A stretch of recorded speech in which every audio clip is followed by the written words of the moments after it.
नमस्कार भाइयों। आज हम लोग डिस्कस करेंगे दूरी और विस्थापन, डिस्टेंस एंड डिस्प्लेसमेंट। इसके बारे में हम लोग बातचीत करेंगे। ठीक है, आइए देखते हैं।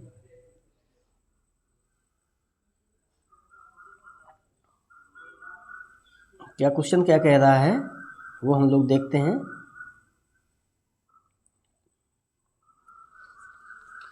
क्वेश्चन बोल रहा है, स्पेस दिया हुआ पहले तो, वह भौतिक राशि है जो कभी भी ऋणात्मक नहीं हो सकती है। तो ऋणात्मक कौन नहीं हो सकता है?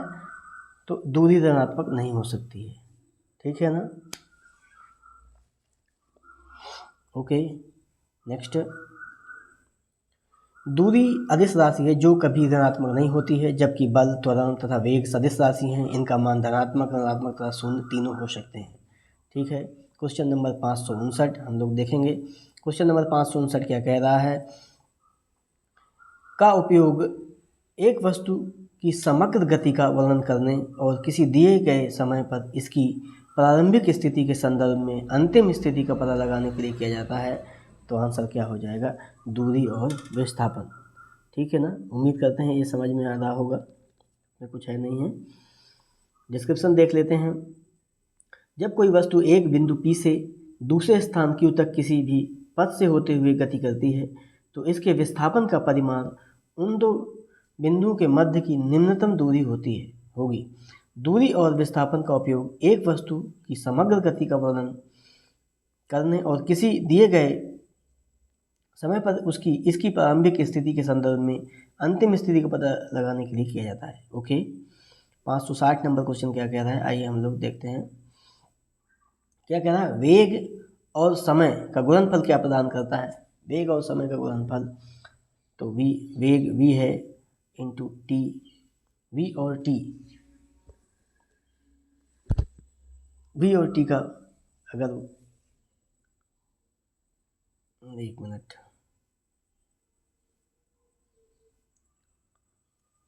वेग और समय यानी v इंटू टी बराबर क्या हो जाता है? यानी वेग गुणित समय का मल्टीप्लाई करेंगे तो क्या हो जाएगा? विस्थापन हो जाएगा। क्या हो जाएगा? विस्थापन। ठीक है। हमें पता है चाल गुणित समय इक्वल टू क्या होता है? दूरी। ठीक है, चाल गुणित समय क्या हो जाता है? दूरी होता है। ठीक है ना। और यहाँ पर क्या कह रहा है? वेग गुणित समय है, तो वेग और समय का गुणनफल क्या हो जाएगा? वो विस्थापन हो जाएगा।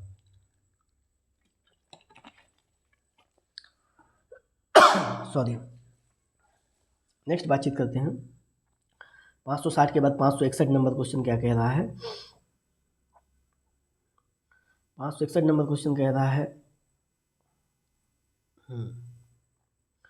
क्या बोल रहा है 561 नंबर? यदि किसी वस्तु द्वारा तय की गई दूरी शून्य है तो वस्तु का विस्थापन कितना होगा? ये दूरी शून्य है तो विस्थापन क्या हो जाएगा? विस्थापन आल्सो शून्य हो जाएगा। ठीक है, नेक्स्ट बातचीत करते हैं 561 के बाद 562 नंबर क्वेश्चन। 562 नंबर क्वेश्चन क्या कह रहा है, आइए हम लोग देखते हैं।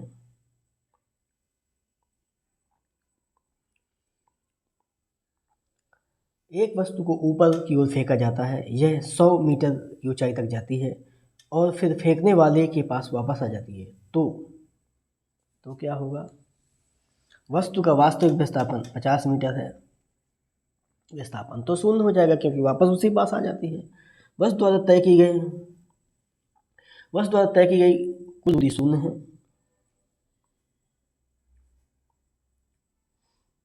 क्या कहना? वस्तु द्वारा तय की गई कुल दूरी शून्य है। नहीं, दूरी शून्य नहीं, दूरी तो 100 हो जाएगी। 50 जाना 50 आना, तो ये भी पहला गलत दूसरा गलत। वस्तु का वास्तविक विस्थापन 100 मीटर है, वास्तविक विस्थापन शून्य हो जाएगा। तो वो क्या लिखा है? वस्तु का वास्तविक विस्थापन शून्य है। डी ऑप्शन इधर करेक्ट हो जाएगा। ठीक है ना। 562 के बाद 563 नंबर क्वेश्चन हम लोग देखेंगे। 563 नंबर क्वेश्चन। अब आ जाते हैं चाल और वेग, हम लोग डिस्कस करेंगे। चाल और वेग से जो क्वेश्चन है उसके बारे में हम लोग डिस्कस करेंगे। ठीक है ना। आइए देखते हैं 563 नंबर क्वेश्चन क्या कह रहा है। बोल रहा है, जब एक पर्यवेक्षक के सापेक्ष समय के साथ वस्तु की स्थिति लगातार बदली जा रही है तो समय के साथ अगर वस्तु की स्थिति लगातार बदली जा रही है तो क्या होगा, क्या होगा, कहा जाएगा कि वह शून्य वेग पर है, कहा जाएगा कि वह गतिशील है, बिल्कुल समय के साथ बदल रही है, इसका मतलब गतिशील है, बी नंबर करेक्ट। कहा जाएगा उसकी कुछ दूरी तय की है, कहा जाएगा कि आराम की स्थिति में, no, answer B is the correct हो जाएगा। 563 के बाद 564 नंबर क्वेश्चन हम लोग बातचीत करेंगे।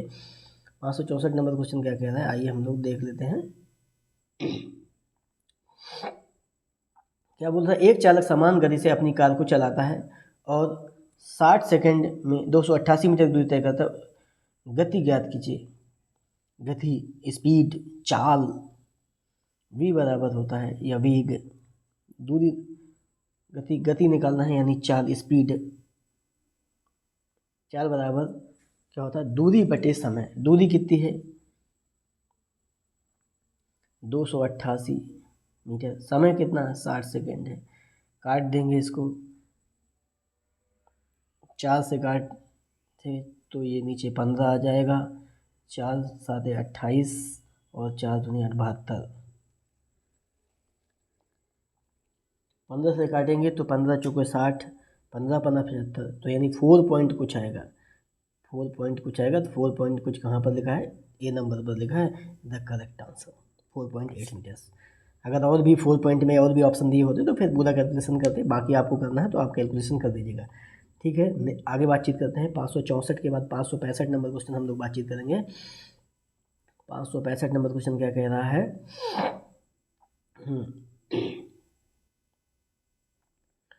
क्या बोल रहा है कि किरण, 565 नंबर क्वेश्चन ये है, बोल रहा है किरण 90 मीटर लंबे पुल में तैरती है, ठीक है, एक छोर से दूसरे छोर तक, फिर वहाँ से वापस उसी सीधे पथ पर तैरकर वह दोबारा 360 मीटर की दूरी तय करती है,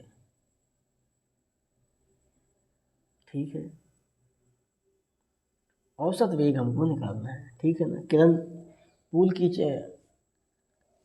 की लंबाई क्या है, उसने दिया है 90 मीटर दिया है, और एक छोर दूसरे छोर तक, फिर वहाँ से दूसरे छोर तक जाती है, फिर वहाँ पर वापस आती है, उसी सीधे पथ पर तैरकर वह 2 बार में 360 मीटर तय करती है, ठीक है। एक पुल बना हुआ है, यहाँ से यहाँ तक है, एक बार जाती है तो 90 हो जाता है, दोबारा आती है तो 180 हो जाता है, दोबारा जाती है तो कितना हो जाएगा, 270, और चौबारा जाएगी तो आ जाएगा कितना, 360, ठीक है ना। अब आगे औसत वेग निकालना है,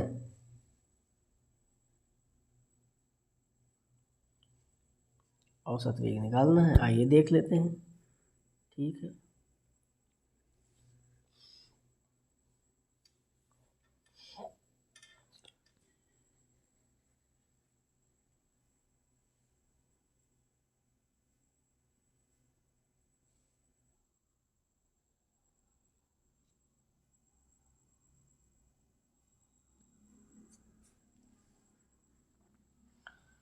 क्या है कि वो 360 मीटर की दूरी तय करती है, दूरी तय करती है। अब क्या कर रहा है कि किरण है यहाँ से चलना स्टार्ट करती है ए पॉइंट से, और बी पॉइंट तक पुल में जाती है, ये पुल में जाती गई 90 आई 180, फिर 90 गई 270 आई 360, यानी कि इसने विस्थापन कितना तय किया, विस्थापन यानी डी बराबर 0 तय किया, क्योंकि जहाँ से उसने स्टार्ट किया वहीं पर वापस आ गई, तो विस्थापन कितना है, 0, ठीक है।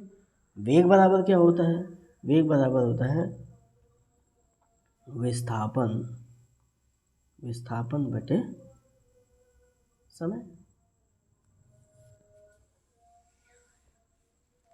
विस्थापन कितना है, 0, तो विस्थापन 0 यानी क्या हो जाएगा, वेग क्या हो जाएगा, 0, v बराबर 0 आ जाएगा।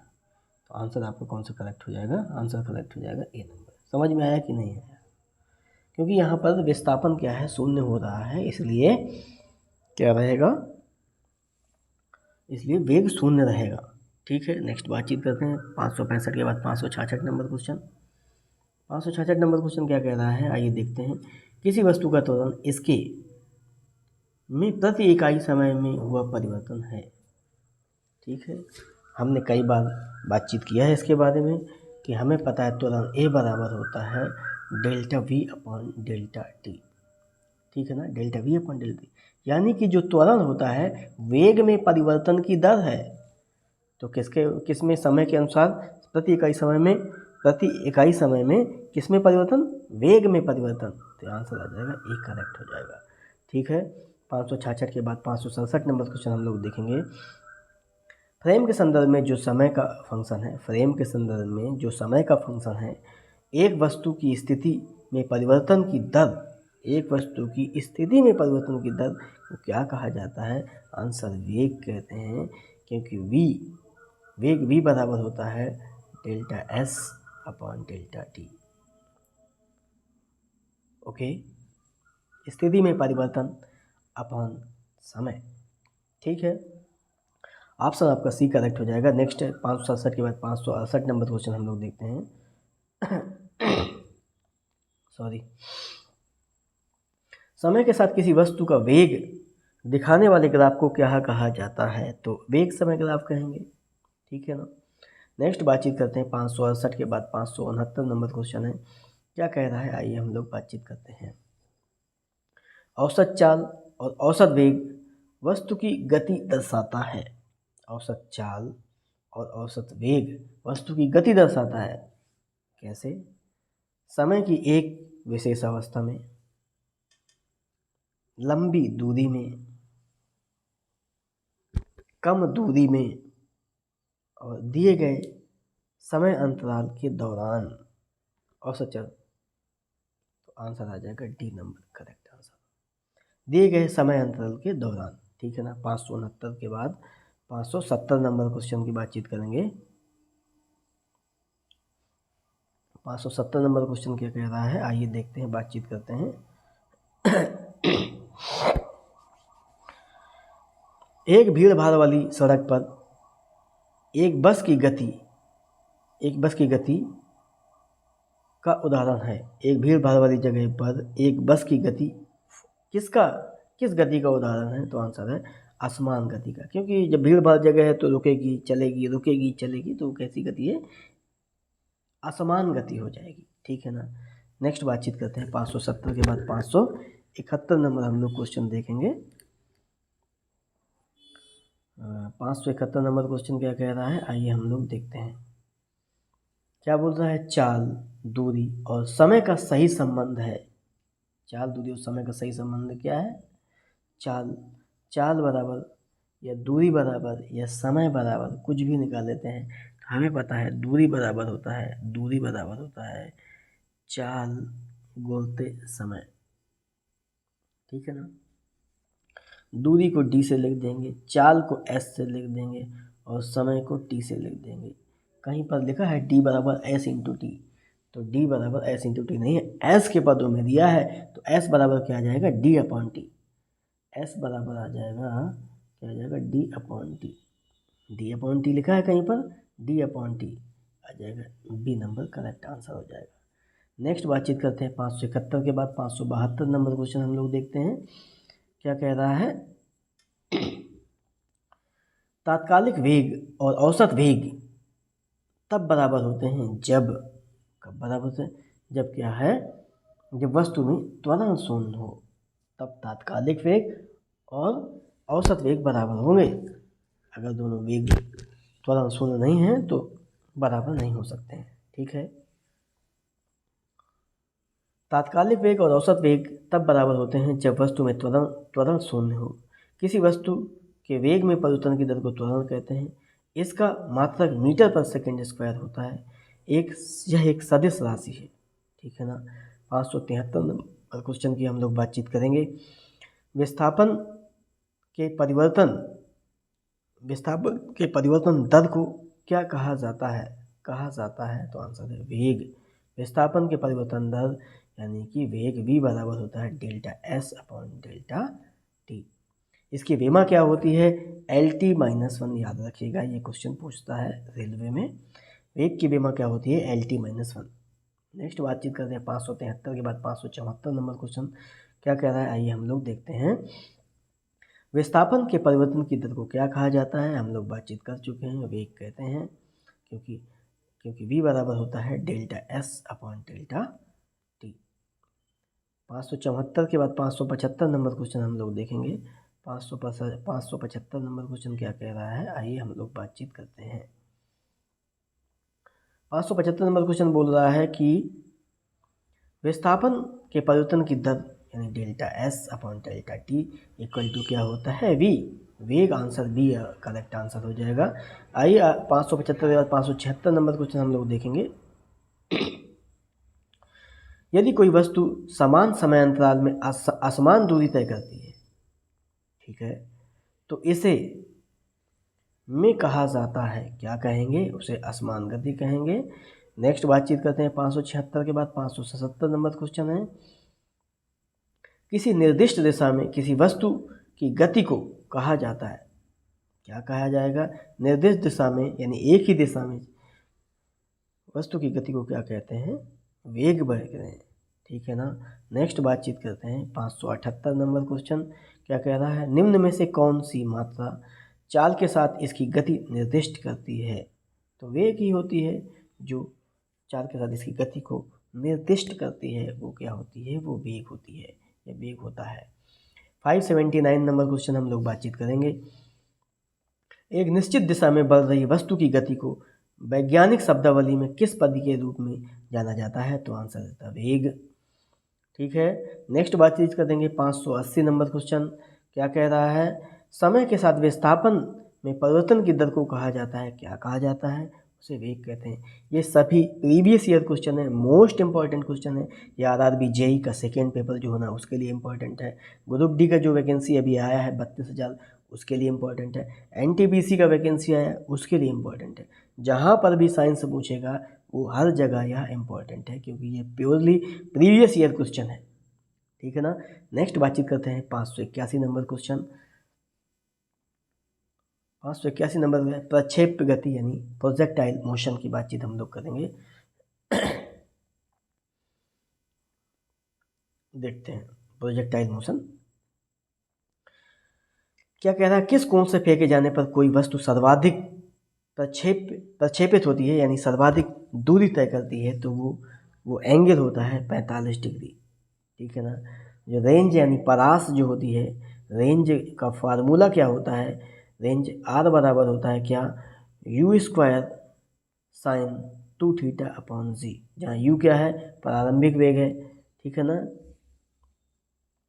साइन 2 थीटा अपॉन जी क्या है गुरुत्वीय त्वरण है, ठीक है ना। याद रखिएगा फार्मूला क्या है, रेंज परास आर बराबर होता है u square sine 2 theta upon g, ये रेंज का फार्मूला है। किस कोण से फेंके जाने पर कोई वस्तु सर्वाधिक दूरी तय करती है, तो आंसर है 45 डिग्री पर, ठीक है। नेक्स्ट बातचीत करते हैं 581 के बाद 582 नंबर क्वेश्चन है। इसी को अगर जब सॉल्व करते हैं तो क्या आ जाता है, थीटा बराबर 45 रखते हैं तो you square sine square 45 sine square 45 यानी साइन 90 का मान 1 होता है, यानी उसका आर मैक्स का वैल्यू कितना आ जाता है, आर मैक्स बराबर यू स्क्वायर अपॉन जी, ठीक है ना। नेक्स्ट 582 नंबर क्वेश्चन क्या कह रहा है, आइए हम लोग बातचीत करते हैं। किसी प्रक्षेप या प्रक्षेप वक्र या पथ होता है, कैसा होता है, तो आंसर है परवलयाकार होता है, तो आंसर है परवलय, ठीक है ना। किसी प्रक्षेप का प्रक्षेप वक्र या प्रक्षेप पथ कैसा होता है, तो आंसर है परवलयाकार होता है, ठीक है ना। B option is the correct one. 582 के बाद 583 नंबर क्वेश्चन हम लोग बातचीत करेंगे, क्या है एक्सेलरेशन के बारे में हम लोग बातचीत करते हैं, ठीक है ना। टॉपिक है हमारा क्या, एक्सेलरेशन, वेग में परिवर्तन बटे लगने वाला समय क्या होता है, हमें पता है वेग में परिवर्तन delta we upon delta t, हमने पहले भी बातचीत किया है, delta we upon delta T equal to a, अभी 5 मिनट पहले हम लोगों ने बातचीत किया है। त्वरण ए बराबर होता है delta we upon delta T, ठीक है ना। तो आंसर क्या आ जाएगा, त्वरण आ जाएगा सी नंबर करेक्ट ऑप्शन, ठीक है ना। 583 के बाद 584 नंबर क्वेश्चन हम लोग बातचीत करेंगे। 584 नंबर क्वेश्चन क्या कह रहा है, यहाँ ये हम लोग देखते हैं क्या कह रहा है। यदि 5 सेकंड में किसी कार का वेग 5 मीटर प्रति सेकंड से बढ़कर 10 मीटर प्रति सेकंड हो जाए तो उसका त्वरण कितना होगा। आइए हम लोग बहुत ही आराम से बातचीत करेंगे इस क्वेश्चन की। क्या कह रहा है, 5 सेकंड में, यानी कि डेल्टा टी या टी का वैल्यू कितना कितना दिया हुआ है, ये दिया है कितना, 5 सेकंड। कोई दिक्कत नहीं होना चाहिए, ठीक है ना। कार का वेग 5 मीटर यानी v1 का मान क्या है, 5 मीटर पर सेकंड, यानी कि v1 का मान 5 मीटर पर सेकंड, ठीक है। v2 का वैल्यू कितना दिया है, v2 का वैल्यू दे रहा है 10 मीटर पर सेकंड, ठीक है ना। इसके बाद डेल्टा v बराबर होता है, डेल्टा v बराबर होता है v2 माइनस का v1, ठीक है ना। 10 माइनस 5 यानी कि 5 आएगा, 5 मीटर पर सेकंड। कोई दिक्कत नहीं। अब हमको पता है त्वरण a बराबर होता है delta v upon delta T. Delta v का वैल्यू है 5, डेल्टा टी का वैल्यू कितना है 5, यानी कि कितना आ जाएगा 1 मीटर पर सेकंड स्क्वायर, ये आपका आंसर आ जाएगा, ठीक है ना। कितना आ जाएगा, 1 मीटर पर सेकंड स्क्वायर कहीं है तो D is the correct option हो जाएगा। बात समझ में आई आपको, उम्मीद करता हूँ समझ में आया होगा, ठीक है ना। उम्मीद करते हैं आपको समझ में आया होगा, ठीक है ना। नेक्स्ट क्वेश्चन की हम लोग बातचीत करेंगे।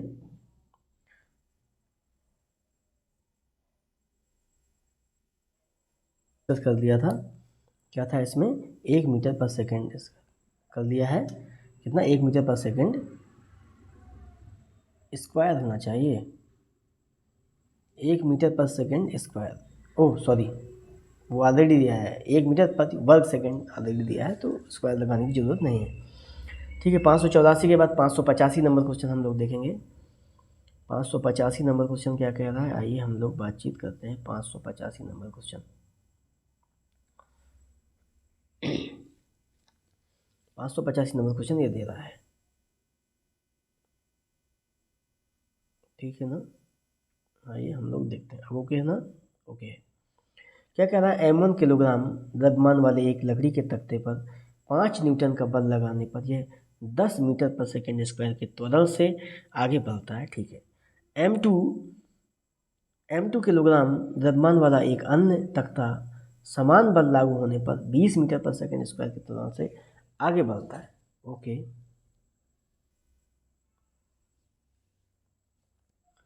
यदि दोनों तख्तों को एक दूसरे के साथ बांध दिया जाए और उन पर समान बल लगाया जाए तो त्वरण कितना होगा, इसके बारे में हम लोग डिस्कस करते हैं, ठीक है। क्या क्या दिया है, पहला कितना है, m1 है, ठीक है। दूसरा कितना है, m2 है, ठीक है। इसमें कितना है, F बराबर कितना है, 5 न्यूटन का बल लगाया जाता है और कितना, 10 मीटर पर सेकंड स्क्वायर के त्वरण से चलता है, ठीक है। m2 कितना है, समान बल लगाया जाता है, यानी F, इसमें भी F का वैल्यू कितना है, 5 न्यूटन है। ये कितना, 20 मीटर पर सेकंड स्क्वायर की गति से चलता है, यानी 20 मीटर पर सेकंड स्क्वायर की गति से चलता है, ठीक है। नेक्स्ट आगे क्या कह रहा है, यदि दोनों तख्तों को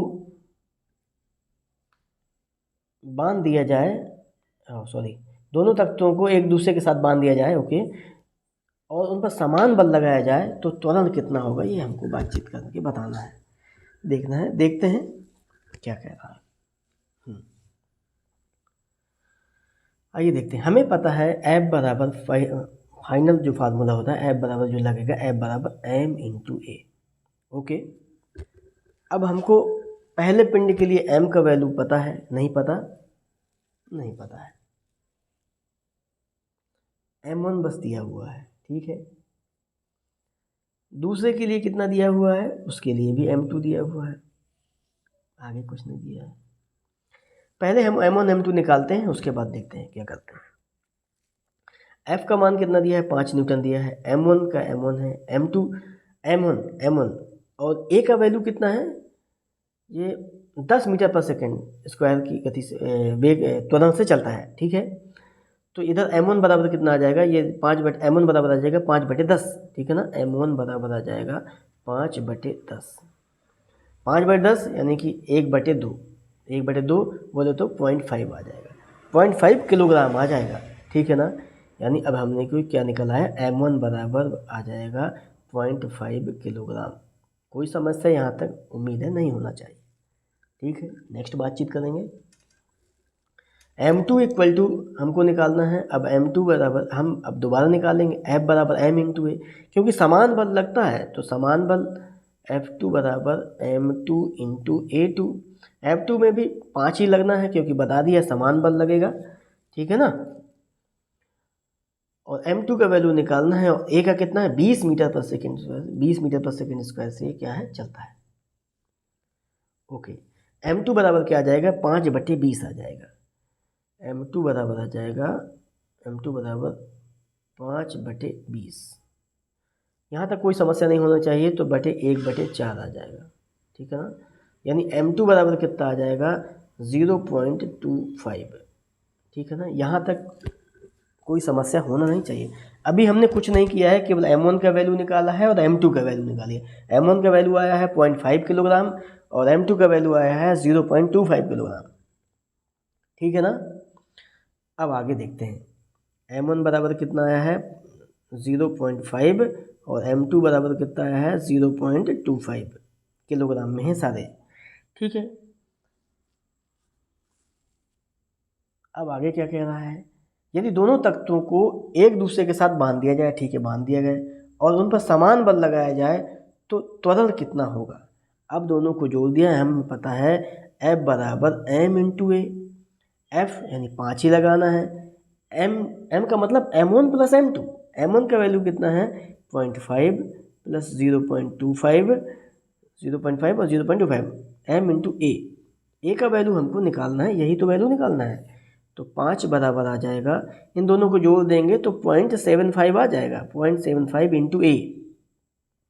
ओके, अब क्या आ जाएगा ए बराबर आ जाएगा 0.5/0.75, सॉरी 5/0.75। तो ए इक्वल टू आ जाएगा, ए बराबर आ जाएगा 5/0.75। पॉइंट हटाएंगे ऊपर 2 0 हो जाएगा, 25 से काटेंगे 25 3 75, 25 दूनी 50, 0, 20/3 आएगा। 3 का डिवाइड कर देंगे तो 3 18, ठीक है ना, बचेगा 2, 3 18, 3 18, यानी 6.66 मीटर पर सेकेंड स्क्वायर, ठीक है ना। तो कितना आ जाएगा ए बराबर आ जाएगा 6.66 मीटर पर सेकेंड स्क्वायर, या इसी को लिख सकते हैं 6.67 मीटर पर सेकेंड स्क्वायर। कहीं पर है ए नंबर में यही है 6.67 metre per second. A option is the correct one. 585 के बाद 586 नंबर हम लोग क्वेश्चन की बातचीत करेंगे। 586 नंबर क्वेश्चन क्या कह रहा है, आइए हम लोग बातचीत करते हैं। 586 नंबर क्वेश्चन क्या कह रहा है, जब 21 न्यूटन के एक बल को 3 किलोग्राम द्रव्यमान वाली वस्तु पर लगाया जाता है तो उत्पन्न त्वरण कितना होगा। वेरी इजी है, हमें पता है F बराबर होता है m इंटू ए। F बराबर दिया है 21 है, m का वैल्यू 3 है और a का वैल्यू निकालना है 3 × 21। a बराबर आ जाएगा 7 metre per second square, metre per second square. कहीं पर लिखा है 7 मीटर पर सेकेंड स्क्वायर, तो answer is the C is the correct one. C आपका करेक्ट आंसर हो जाएगा, ठीक है ना। उम्मीद करते हैं समझ में आया होगा। 586 के बाद 587 नंबर क्वेश्चन ये बातचीत करेंगे हम लोग। देखते हैं क्या कह रहा है, वेग में परिवर्तन की दर को क्या कहते हैं, त्वरण कहते हैं भैया। हमें पता है ए बराबर delta we upon delta T, ठीक है ना। Option is the B correct one. 587 के बाद 588 नंबर क्वेश्चन क्या कह रहा है, आइए हम लोग देखते हैं। यदि 10 किलोग्राम द्रव्यमान की किसी वस्तु पर 20 न्यूटन का बल लगाया जाता है तो त्वरण कितना होगा। हमें पता है F बराबर m इंटू ए। एफ का मान कितना है 20 न्यूटन है, m का वैल्यू है 10 किलोग्राम और a का वैल्यू निकालना है 10 दूना 20। तो आ जाएगा कितना, a बराबर 2 मीटर पर सेकेंड स्क्वायर। कहीं पर लिखा हुआ है D is the correct option. 588 के बाद 589 नंबर क्वेश्चन हम लोग बातचीत करेंगे। 589 नंबर क्वेश्चन क्या कह रहा है, आइए हम लोग देखते हैं।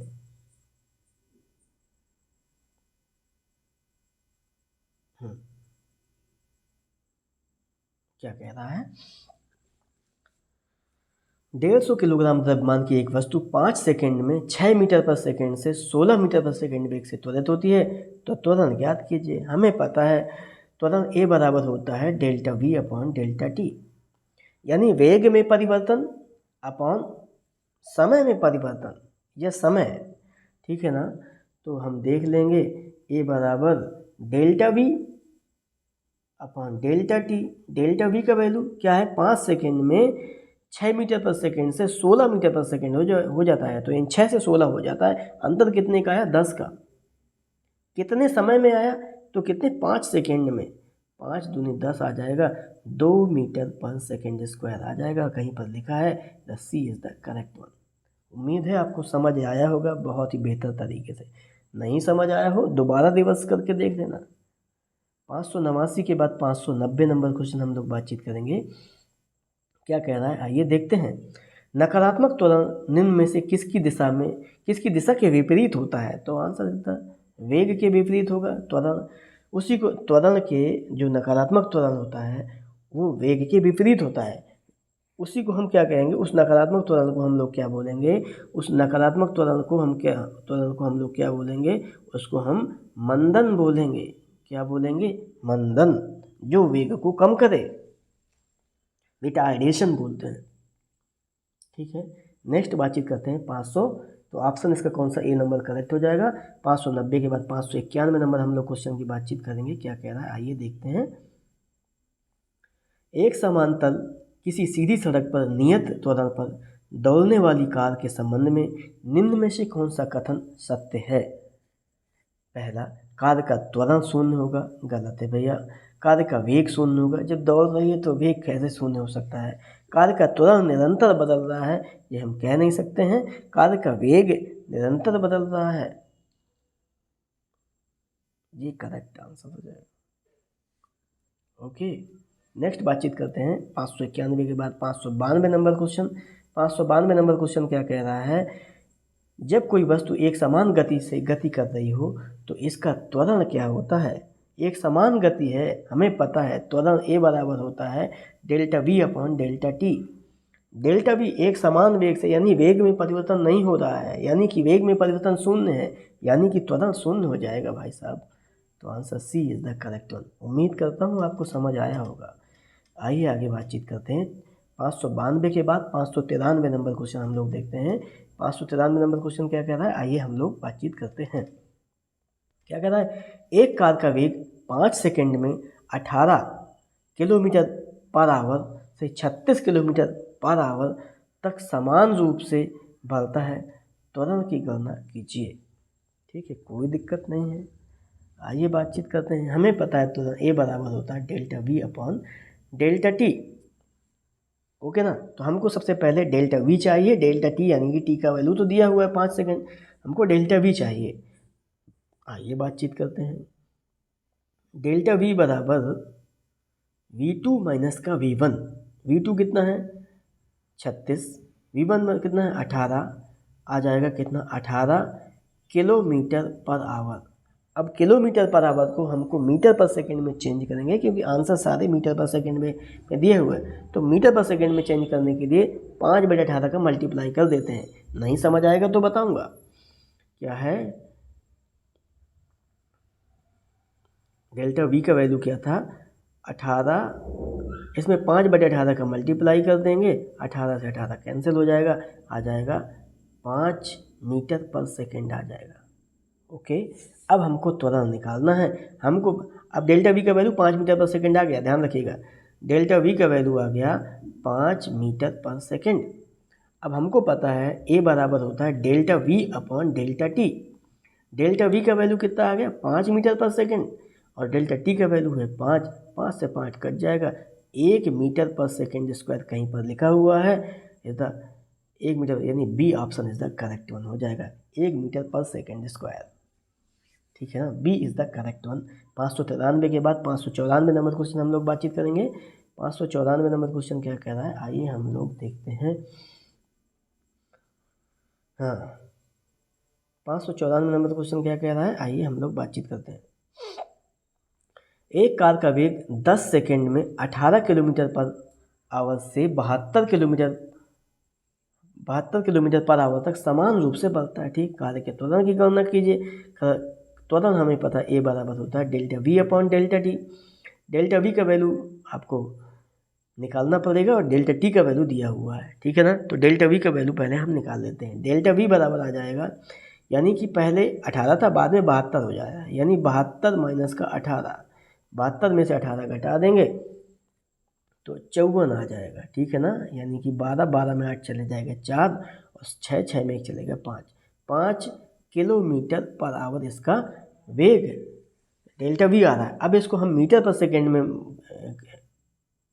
चेंज करेंगे, यानी डेल्टा वी बराबर कितना था 54, इसको मीटर पर सेकेंड में करेंगे तो 5/18 का मल्टीप्लाई कर देंगे, 18 3 54, 3 बार 3 बचे 15, यानी डेल्टा वी बराबर आ जाएगा 15 मीटर पर सेकेंड। यहाँ तक उम्मीद है समझ में आया होगा, यानी डेल्टा वी बराबर आ जाएगा 15 मीटर पर सेकेंड। अब ए बराबर delta we upon delta T. Delta v का वैल्यू हमने कितना निकाला है 15 metre per second, delta T का वैल्यू कितना है 10 है, 5 से काट देंगे, 5 3 15, 5 2 10, यानी कि 3/2 बोले तो 1.5 metre per second square option कहीं पर है। तो answer is the A is the correct one, ठीक है ना। 1.5 मीटर पर सेकेंड स्क्वायर इसका करेक्ट आंसर हो जाएगा। 594 के बाद 595 नंबर क्वेश्चन हम लोग बातचीत करेंगे, क्या कह रहा है आइए हम लोग देखते हैं, ठीक है ना। अब ठीक है, क्या कह रहा है 30 किलोग्राम द्रव्यमान के एक लोहे के गोले का व्यास 10.5 किलोग्राम द्रव्यमान के एक एल्यूमिनियम के गोले के व्यास के बराबर है, ठीक है भैया, यहाँ तक तो ठीक है। दोनों गोलों को एक साथ खड़ी चट्टान से गिराया जाता है, दोनों गोलों को एक साथ खड़ी चट्टान से गिराया जाता है। जब वे भूमि से 10 मीटर की दूरी पर हों तो उनका समान होगा, क्या समान होगा, आंसर देता त्वरण समान होगा, ठीक है ना। संवेग समान होगा नहीं, गतिज ऊर्जा समान होगी नहीं, स्थितिज ऊर्जा समान होगी नहीं, क्यों नहीं समान होगी, हमें पता है P बराबर mv, तो m दोनों का अलग अलग है, यानी कि P संवेग अलग अलग हो गया, कन्फर्म एक चीज़। सेकेंडरी चीज़ गतिज ऊर्जा हाफ mv², m अलग अलग है इसलिए इनका क्या हो जाएगा फिर भी अलग। स्थितिज ऊर्जा mgh, m अलग अलग है यानी कि ये भी अलग अलग हो जाएगा, बचेगा क्या त्वरण, सेम हो जाएगा। नेक्स्ट बातचीत करेंगे, ठीक है ना। 595 का 596 नंबर क्वेश्चन हम लोग बातचीत करेंगे, क्या कह रहा है आइए देखते हैं। शून्य त्वरण का अर्थ है, शून्य त्वरण का अर्थ है कि मतलब भाई साहब स्थिर वेग से चल रहे हैं, वस्तु का वेग स्थिर है, ठीक है ना। नेक्स्ट बातचीत करेंगे 596 के बाद 597 नंबर क्वेश्चन, क्या कह रहा है धनात्मक त्वरण का अर्थ है। धनात्मक त्वरण का अर्थ क्या है, वस्तु का वेग कम होता है, गलत है, वस्तु का वेग स्थिर है, गलत है, वस्तु का वेग बढ़ रहा है, करेक्ट, वस्तु का वेग शून्य, गलत है। धनात्मक त्वरण का अर्थ है कि वस्तु का वेग बढ़ जाता है या बढ़ रहा है। 597 का ऑप्शन क्या हो जाएगा, सी इज द करेक्ट वन, 597 का सी। अब हम लोग बातचीत करेंगे 598 नंबर, 598 नंबर क्वेश्चन क्या कह रहा है आइए हम लोग बातचीत करते हैं। एक समान वेग से चलती किसी वस्तु का त्वरण, एक समान वेग से चल रही है त्वरण शून्य होगा भाई साहब, delta we upon delta T. Delta we यानी वेग में परिवर्तन, जब एक समान वेग से चल रही है तो वेग में परिवर्तन शून्य, यानी कि त्वरण शून्य, D is the correct one. 598 के बाद 599 नंबर क्वेश्चन हम लोग बातचीत करेंगे। त्वरण की विमा क्या होती है, L t-2, कैसे होती है हम देखते हैं। अब इसमें m नहीं है तो m की जगह 0 लगा देंगे, कहीं पर लिखा है m0 L t-2, m0 L1 या 1 कुछ भी कर, कोई दिक्कत नहीं है, कोई नहीं है तो एक घात है, ए नंबर करेक्ट हो जाएगा। आइए हम इसको डिस्कस कर लेते हैं।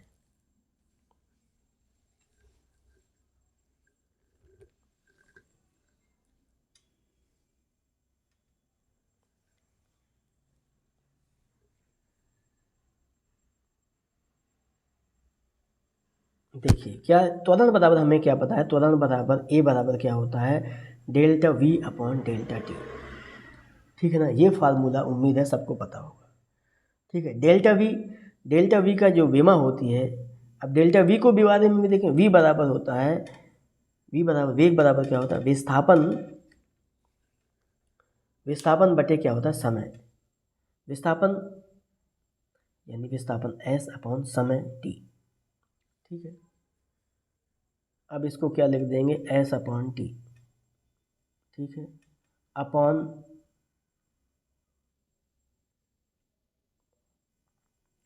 Delta t।